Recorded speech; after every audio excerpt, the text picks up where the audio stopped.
आया हूं और मेरी पैदाइश बीदर डिस्ट्रिक्ट में हुई और वहां से जब हैदराबाद लिबरेशन के वक्त वहां पर थोड़ी गड़बड़ी जब हुई तब मुझे गुलबर्गा लाया गया मेरे पिताजी ने। मेरा घर पूरा जल के खाक हुआ था। मेरी माँ, मेरी बहन, मेरे भाई, मेरे चाचा सभी उसमें खत्म हुए थे। तो मेरे पिताजी ने जो बाहर खेत में काम कर रहे थे वो उन्होंने उठा के मेरे को यहाँ गुलबर्गा में घूमते घूमते गुलबर्गा में आए और गुलबर्गा में ही थोड़ी सी पढ़ाई वहीं पर हो गई और उसके बाद में मैं एक ही आदमी अपने घर में था तो इसलिए मुझे हर चीज में दिक्कत होती थी। फिर मैं लेकिन थोड़ा लड़ाकू रहने से अब तक मैं जिंदा हूँ। तो ये मेरी अल्प परिचय आपको मैं देना चाहता हूँ और मैं बहुत से चुनाव लड़ा। आप लोगों की दुआ और बुजुर्गों की दुआ, बहुत से हर एक चुनाव में मुझे कांग्रेस ने जिताया और एक ही इलेक्शन 2019 का था, उसमें मुझे थोड़ा सा पीछे हट हो गई। फिर भी परवाह नहीं, ये तो अपनी बात तुम्हारे पास इसलिए रख रहा हूं कि बहुत से हमारे दोस्तों को अपने बारे में मालूम नहीं होता, क्यों और दूसरे लोग भी ये को ज्यादा इसमें इंटरेस्ट लेके पूछते भी नहीं। तो ये प्रेस कॉन्फ्रेंस जो है बड़ा महत्वपूर्ण प्रेस कॉन्फ्रेंस है, क्योंकि अभी तक 4 चरण के चुनाव पूरा हो चुके हैं। इंडिया गठबंधन मजबूत स्थिति में है। हिंदुस्तान की जनता ने मोदी जी की विदाई तय कर दी है। पूरे देश का माहौल देखकर मैं विश्वास के साथ कह सकता हूं 4 जून को इंडिया गठबंधन नई सरकार बनाने जा रही है। हो सकता है आप लोगों को ताजुब होगा, ये इलेक्शन रहने की वजह से हर लोग ये अचंभे से ही इसको देखते हैं। और 2024 का चुनाव देश का सबसे बड़े महत्वपूर्ण चुनाव है।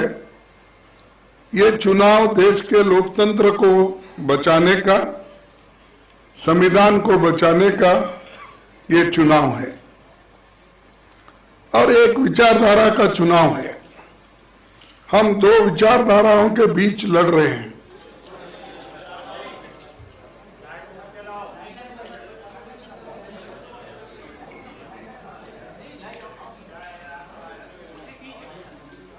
शुरू करो। तो ये 2 विचारधाराओं की लड़ाई भी है।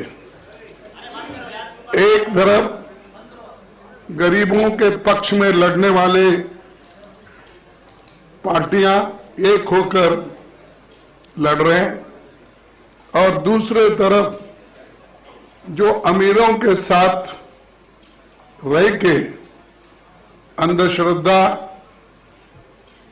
और जो अपने को ठीक लगता है वैसे लोग धर्म के आधार पर, रिलीजन के आधार पर वो लड़ रहे हैं।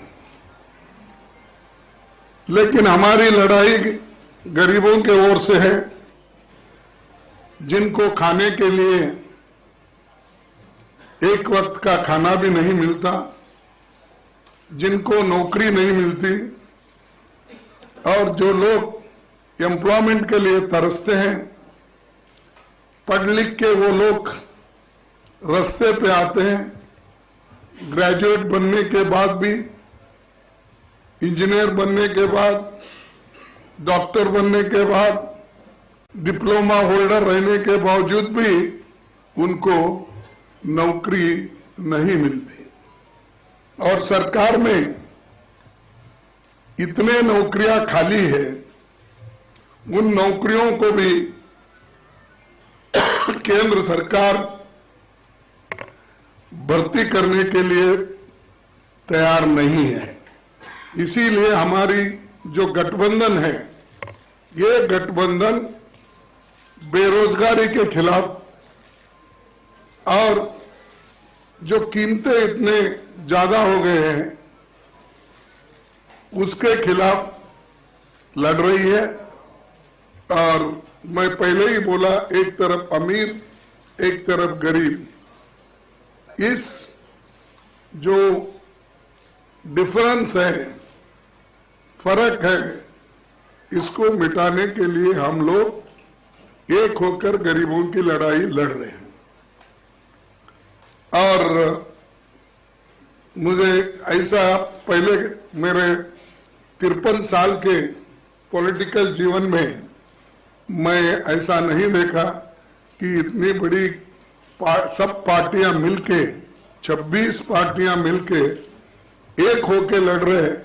तो आप सोचिए लोग कितने पार्टी के लोग एक होकर किस ढंग से लड़ना चाहते हैं, यही दर्शाता है। ये चुनाव इसलिए भी महत्व है कि ये पार्लियामेंट का चुनाव है, ये देश का भविष्य बनाने वाला चुनाव है। हमारे आगे के पीढ़ी को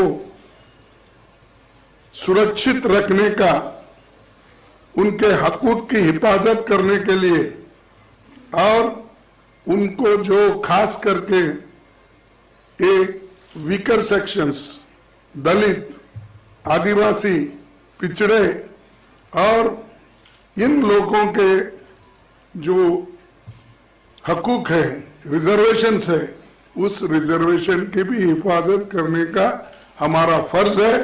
क्योंकि संविधान बचा तो ये सारे चीजें बच जाते हैं। कई लोग ये भी सोचते हैं, भाई रिजर्वेशन के बारे में ही बात करते, हमको क्या मिलता। रिजर्वेशन लेने वाले थोड़े लोग हो सकते हैं, लेकिन देश के भविष्य को बनाने के लिए और संविधान को रक्षा करने के लिए, लोकतंत्र को बचाने के लिए हम सब मिलकर काम करना चाहिए। नहीं तो फिर हम गुलामी के अंदर चले जाएंगे। वोट का अधिकार तो सबको है और वोट है तो डेमोक्रेसी में आप किसी को भी ला सकते हैं। तो जब आप किसी को जो अपने आइडियोलॉजी और विचारधारा पे विश्वास रखते हैं उनको ला सकते हैं। अगर डेमोक्रेसी ही नहीं, अगर ऑटोक्रेसी है, अगर डिक्टेटरशिप है, कहां से अपने विचारधारा को अपने वोट डालेंगे और किसको बोलेंगे। तो इसलिए ये जो है हम आपके लिए, आपके तरफ देखकर काम कर रहे हैं और बहुत बड़ा संघर्ष भी चल रहा है। यहां तक कि अपोजिशन पार्टी के लीडर्स को, जहां पर वो बीजेपी के मजबूत लोग हैं, वहां पर हमारे लोगों को नॉमिनेशन डालने से भी रोक रहे हैं। यहां तक कि अभी से उन्होंने शुरू किया, जिस इलेक्शन एजेंट हम बनाते हैं उसको डरा रहे हैं। और बहुत से ताजुब की बात है, हैदराबाद में मैं देखा कि एक महिला बीजेपी की जो कैंडिडेट है वो तो बुर्का उठा उठा के देख रही, चिट्ठियां कहां से है, क्या है, आप देखे होंगे। तो ये ऐसी स्थिति में फ्री फेयर इलेक्शन होता है? डरा डरा के आप इलेक्शन करते हो। इसीलिए लेवल प्लेइंग ग्राउंड होना चाहिए, लेकिन फिर भी हम लड़ रहे हैं मजबूती के साथ, एक होके आगे बढ़ रहे हैं। और ये 4 इलेक्शन के नतीजे देखने के बाद हमें ऐसा है, रिपोर्ट्स आए हैं कि गठबंधन आगे है और बीजेपी पीछे है। उसके बाद देखिए, देश को तो बहुत कुछ हमने दिया है, खासकर गांधी जी ने जो आजादी दिलाई, नेहरू जी ने जो अपना एक लोकतंत्र का बुनियाद डाला, डॉक्टर बाबा साहब अम्बेडकर ने संविधान लिखा, और इसको पूरा गांधी जी, नेहरू जी और सब जो कॉन्स्टिट्यूंट असेंबली के मेंबर थे वो पूरे सपोर्ट करे, और वो समानता के लिए, एक होकर चलने के लिए और सेक्युलर बेसिस चलने के लिए उन्होंने पूरी कोशिश की, और वो संविधान अब चल रहा है। इसको बदलने की कोशिश ये लोग कर रहे हैं, और हम ये नहीं कहते कि हमारे पास कोई कहने के लिए सबूत नहीं है। ये तो पहली बार हमारे आरएसएस के नेता मोहन भागवत ने कहा, अगर हम आएंगे तो बदलाव लाएंगे संविधान में। और दूसरा कहा, हमारे कर्नाटक में हमको 2/3 मेजॉरिटी इसलिए होना है कि हम संविधान को बदलना चाहते हैं। और उत्तर प्रदेश से तो बीजेपी की ओर से इतने आते हैं कि संविधान बदलने की बात इतने बोलते हैं, तो मुझे ताजुब होता है। और मोदी जी चुप बैठते हैं। अगर आपके पास, क्योंकि हिम्मत की बात बहुत करते हैं आप, 56 इंच छाती तो है ही आपका, ये सब करते हैं, तो उनको डराते क्यों नहीं, पार्टी से निकालते क्यों नहीं? भाई, ये संविधान के खिलाफ ऐसा नहीं बोलना चाहिए, ये देशद्रोही का काम है, ऐसा बोलिए। अगर कोई गलत स्टेटमेंट देता है उसके ऊपर इतना आप कूद पड़ते हो, लेकिन ये तो देश को बचाने का और संविधान को बचाने का, लोकतंत्र को बचाने का सब्जेक्ट है, विषय है। इस पे आप क्यों नहीं ये करते? तो वो एक, और बार बार वो अपने भाषण में मटन, चिकन, मंगलसूत्र, ये मणिपुर विषय छोड़ दिए, बाकी यही वो बोलते रहते। देखो भाई, कोई भी आपको कुछ कहना है, वोट लेना है, तो आपके काम पे वोट लो ना।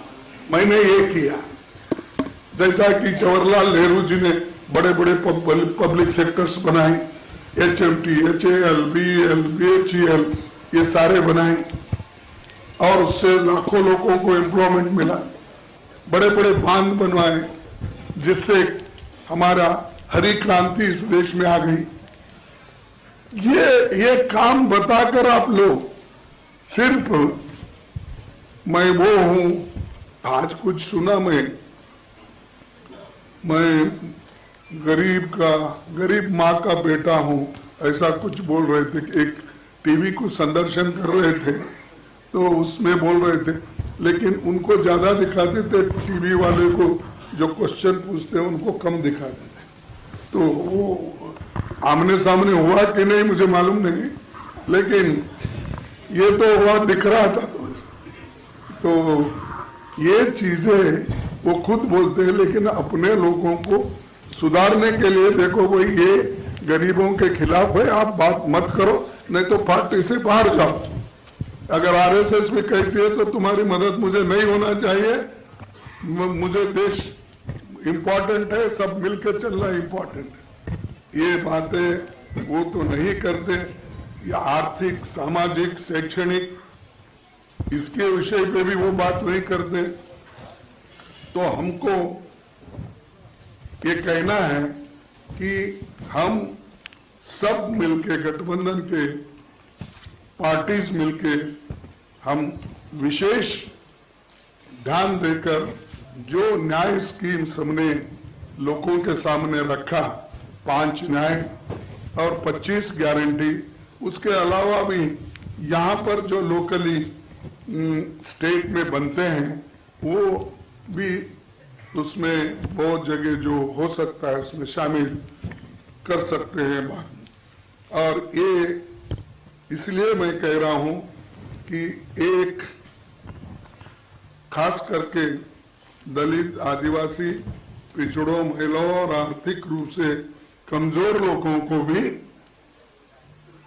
आगे लाने के लिए ये जातीय जनगणना हम करने वाले हैं।